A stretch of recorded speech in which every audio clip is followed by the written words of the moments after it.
Jadi apa yang dilakukan kan karena beliau sebagai seorang menteri ya, di berbagai kegiatan-kegiatan yang kemarin dilakukan, memang kapasitas beliau sebagai seorang menteri untuk berkeliling ke kota, kabupaten, di mana menjadi tanggung jawab beliau. Nah, tentu ini sangat mungkin juga saya menerima beliau, juga teman-teman di Dapil juga menerima kehadiran beliau. Yaitu bagian dari salah satu, kalau memang nanti ada upaya-upaya lebih lanjut yang perlu didalami, saya kira menjadi satu hal yang mungkin saja yang bisa terus kita lakukan. Oleh karena itu, ini yang terus kita bangun ya, kita terus bersilaturahmi dengan berbagai elemen anak bangsa ini. Ya. Tapi ruang untuk Iya, sangat mungkin kalau memang itu bisa diwujudkan ya. Saya pernah bahkan menginisiasi ini ketika setahun yang lalu dalam pertemuan di Makassar. Nah, tentu politik ini kan dinamis dan masih sangat mungkin bisa terjadi. Oleh karenanya kami di Koalisi Perubahan tentu sepenuhnya kan sebagai kesepakatan di piagam koalisi akan menyerahkan masalah cawapres ini kepada capres kita Pak Anies Rashid Baswedan. Dan tentu harapan kami adalah ketika menentukan cawapres ini bukan hanya sekedar satu simbolis, tapi kita ingin bahwa saat cawapres yang dibawa oleh Pak Anies Rashid Baswedan ini akan bisa membawa efek kemenangan di 2020. Pak Habib Abu Bakar bahwa situasi apapun itu dinamika yang memang kita sudah antisipasi lah, namanya kompetisi.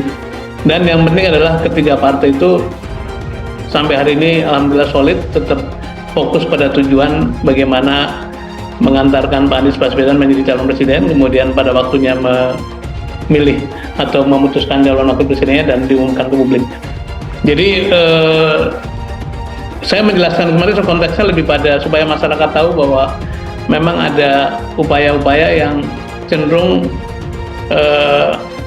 tidak fair gitu, dan itu bukan satu-satunya cara, tapi rangkaian peristiwa yang saya kira publik sudah tahu juga, banyak yang menulis, banyak yang membicarakan diri, dan benar sekali kalau dikatakan pergantian artinya lebih dari satu, itu benar sekali.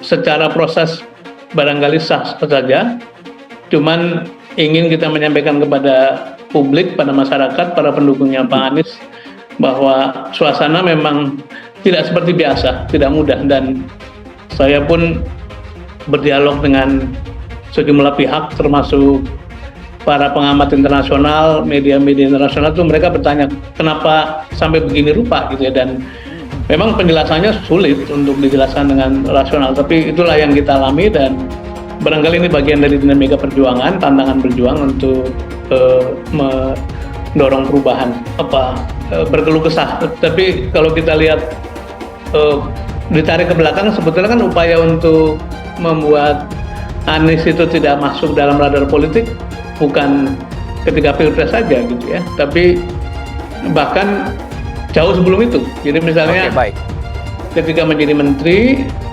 sudah di reshuffle di tengah jalan tanpa alasan mengenai kinerja maupun mengenai kredibilitas maupun integritas. Kemudian ketika maju ke Pilgub juga sebetulnya kan luar biasa tuh hantaman kiri kanan, dan Tuhan memberi jalan bahwa Pak Anies akhirnya memenangi pilkada meskipun Pak Dirman menilai, menimbang-nimbang, menganalisis, dan masyarakat sudah cerdas, pemirsa Metro TV juga menyaksikan. Jadi silakan tapi saya tidak bisa menyebut nama maupun identitas maupun posisi, itu rasanya tidak etis.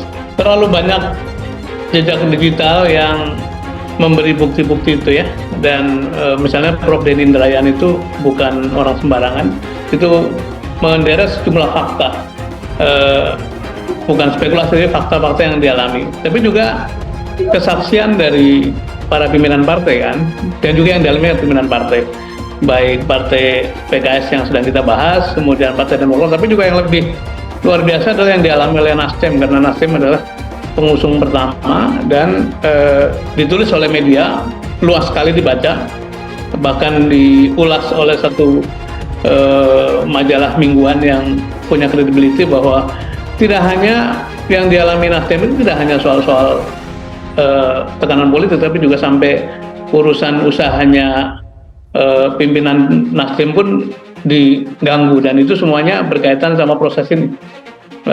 Pembicaraan di balik layar saya kira memberi satu bukti bahwa alasannya adalah memang karena ada usaha-usaha untuk membuat koalisi ini tidak solid.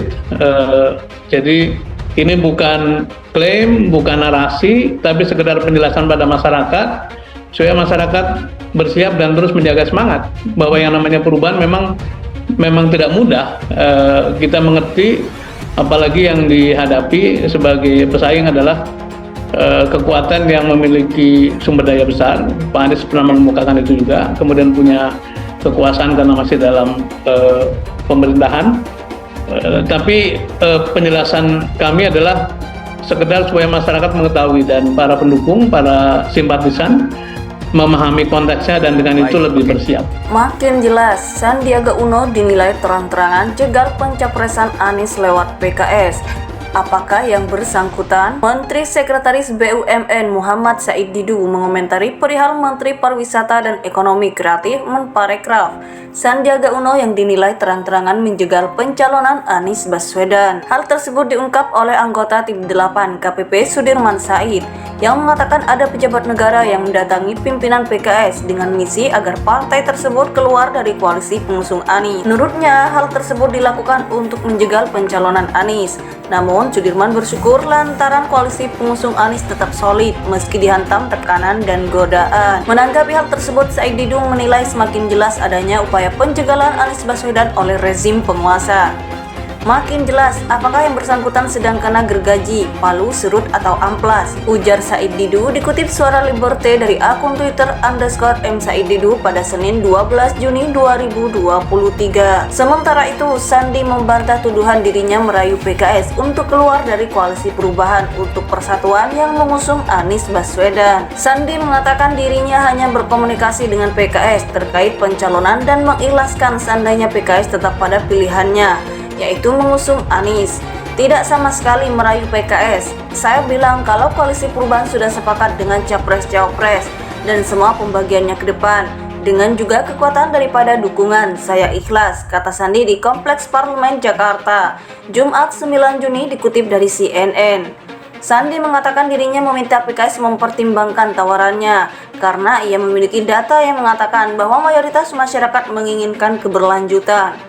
Kalau beliau dari teman-teman PKS ini bisa mempertimbangkan apa yang saya tawarkan, karena saya didukung data, dan data ini menunjukkan bahwa mayoritas rakyat Indonesia menginginkan keberlanjutan, ujarnya.